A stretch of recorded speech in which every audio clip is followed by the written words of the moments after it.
小圓姐姐你好，晚上好啊！啊，你好，你好。係咁嘅，我關注你都好耐好耐噶啦。我次次見到你咧，即係幫人哋解決咧嗰啲家庭嗰啲事啊，嗰啲感情嗰啲事，我其實10點啊，即係咁其實係咩事啊，妹妹仔，好後生喎你。嗯，即係話，呢件事我真係好辛苦，放喺心裏邊好耐，我好辛苦。我身邊又冇人可以講，我又唔敢同我屋企人講喎，出軌，又唔敢同我朋友講。出軌，唔係。咁我肯定知道，即係話咧，你咁正直嘅人，如果我做咗呢啲事，我都唔敢信你。我聽唔到你講嘢，嗯，好後生嘅你，唔係出軌係咩事？係，唔係，即係我知道你好正直啦。咁你個人，咁如果我真係做咗呢啲事，我都唔敢面對你啦。妹妹，你講翻你自己。好，即係咁嘅。我自我介紹下先啦，好唔好？唔使自我介紹，唔使介紹，唔使啊，唔使。哦，得，好啦，咁好啦。我而家係咁嘅，我而家有咗新紀，咁已經4個零月噶啦。咁我咧係咁嘅，我咧有一個老公咧，咁我同我老公喺埋一齊都一段時間噶啦。咁事實即係其實係咁樣嘅。嗱，我而家有細路仔，咁我同我老公咧係準備領證結婚嘅。咁我以為我終於可以安定落嚟啦，係咪有自己嘅小家好好地過日子？但係我真係諗唔到，我真係諗唔到，即係而家我細妹咧係有咗我老公嘅仔嘅細路仔都。點解咧？唔係，我想問下你，點解你細妹會有咗你老公個仔嘅BB 咧？係咁嘅，你等下先，我而家先問你，你講啦，你講先啦。係咁嘅，佢哋先識過我同埋我老公嘅，佢哋兩個係真心相愛嘅。但係問題係我而家嘅老公嘅嗰個前妻啊，佢唔肯俾佢哋喺一齊。點解唔肯？我唔知點算。咁佢自己嘅仔同咗我嘅細妹喺一齊，咁佢就唔肯佢哋兩個結婚領證啊嘛。而家就係呢個問題，我想你可唔可以幫我即係點解唔肯咧？點解唔肯咧？你要知道，即係佢就係唔想我哋好，你知唔知道？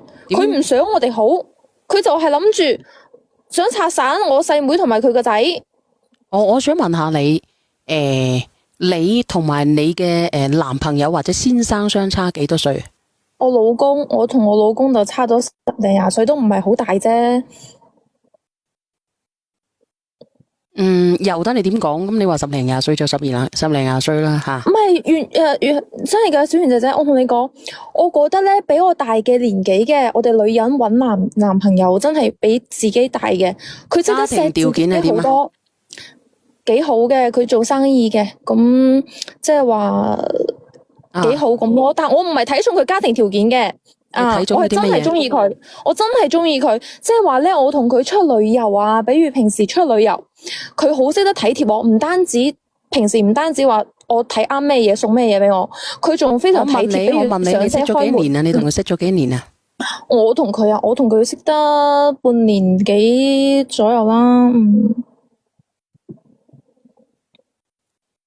咁你嘅意思，咁我想問下你哋，你同你老公咧，佢識你嘅時候係咪單身嘅？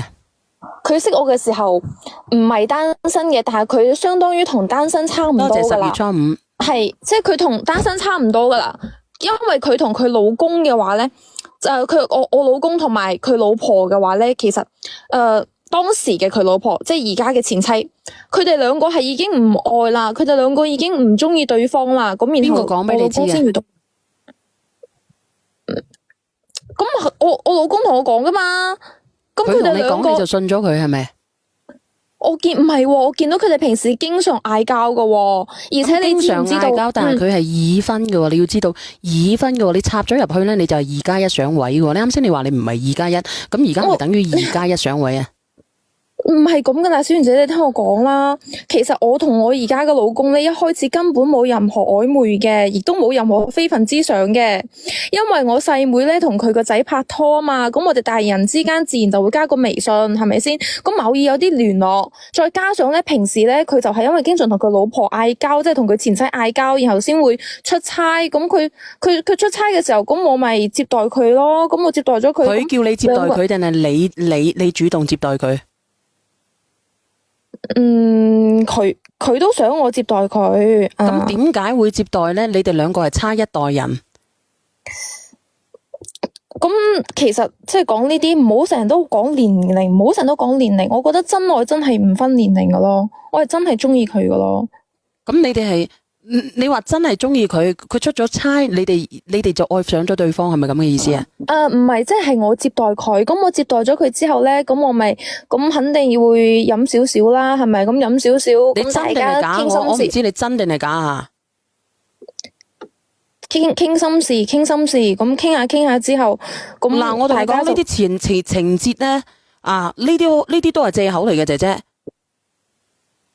你係有目的咁樣去勾搭佢啊，定係佢有目的咁勾搭你？你冇理由話我傾心事，我就要飲呢啲嘢，我就要同你上去308。唔係啊，小圓姐姐，你要知道你咩叫接待，係咪？咩叫接待？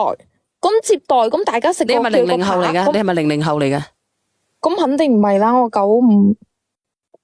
啊，咁你講係咁嘅，咁真係冇任何嘅，即係我係對佢冇任何非分之想嘅。咁當然佢可能就對我有互相，即係話嗰種好感啊。因為佢中意你啲咩嘢？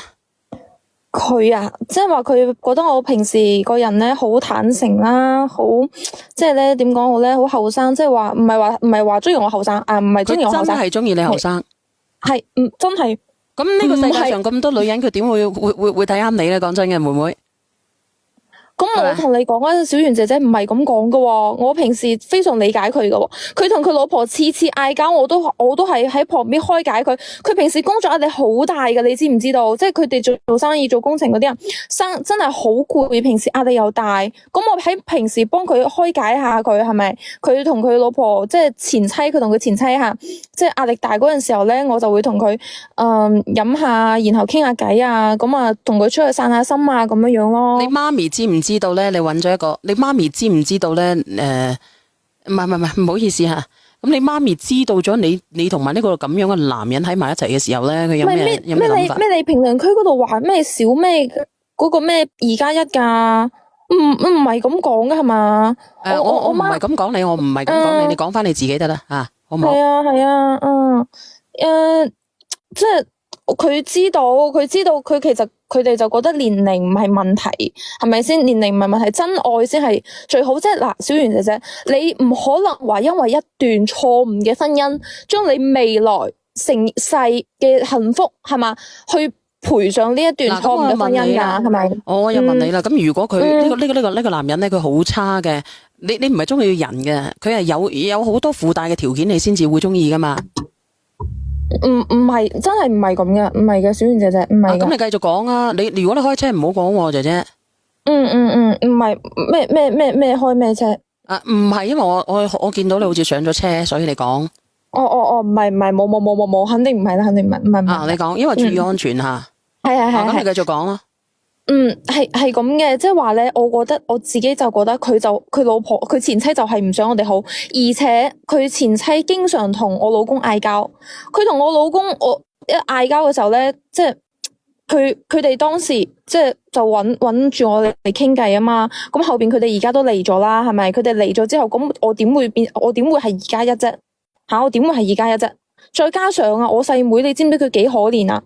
我細妹同佢個仔都係真愛嚟噶。而家咧，佢前妻即係佢嘅嗰個仔嘅阿媽啦，佢親生阿媽唔俾我細妹同佢個仔喺一齊。而家我細妹都已經有咗身紀啦。幾多個月啊？已經成差唔多6個月啦。你話你哋直播間嘅朋友仔啊，我練下呢個姐姐仔上嚟啦，你又講下啦。